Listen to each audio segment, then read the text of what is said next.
And maybe I can start with dealing with the questions on Office of the Director of Public Prosecutions in relation to withdrawals and the impact of some of those withdrawals.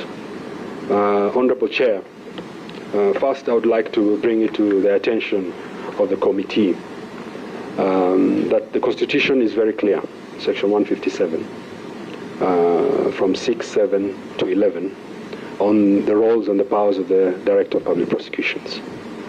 A lot of these cases that have been cited and which we ended up withdrawing were made independently by myself and the teams that we work with. Of course, I do not work independently in a vacuum.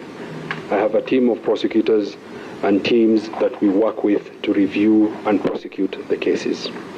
Honorable Chair, those cases were necessitated to be withdrawn because, as was rightly pointed out by the Honorable Member of Gilgil, we had issues with how the evidence was passed on to the ODPP. Initially, the evidence that was tabled to us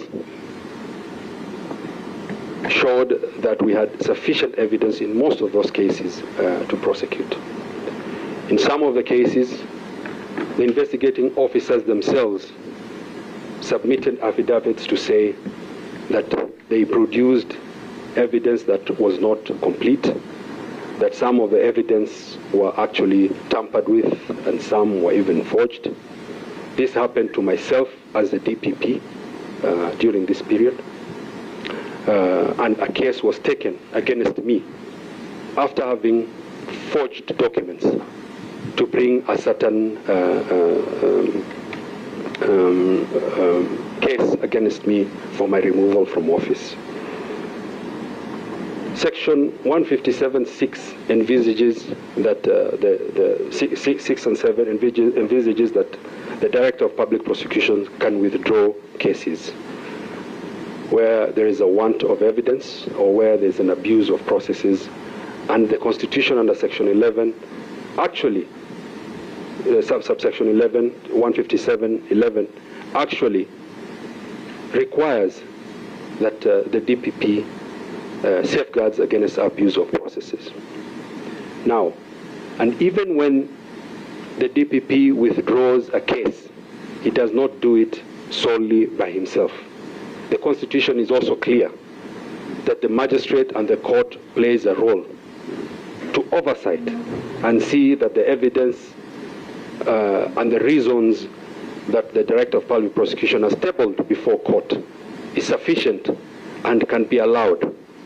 Therefore, eventually, it is the court that decides whether the Director of Public Prosecution can withdraw that case or not.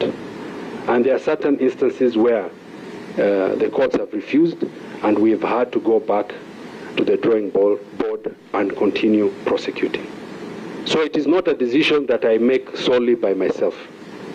It's a decision that involves other institutions that oversight that power that has been given to the Director of Public Prosecutions.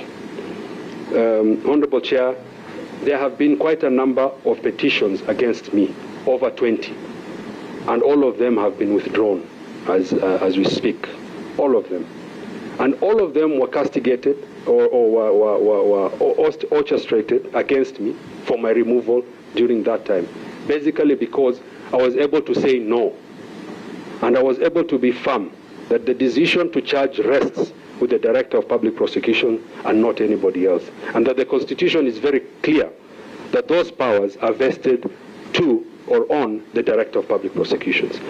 And really, if I was to succumb to the pressures and the coercion that was there, perceived or not, then I would have not been able to make independent decisions that I believe I have been able to do that, including the fact that despite the fact that those cases and the withdrawal would have brought a dent on my career, I had to make that decision because that was in furtherance of the rule of law, and I had to safeguard against miscarriage of justice. And it doesn't matter who that person is, whether it's a person of interest, whether it is a senior citizen in the country or not. And that is a decision that I made, and I do not regret making it. Honorable Chair, on the issue of whether I have, yeah, it's unparliamentary, I can assure you that I do.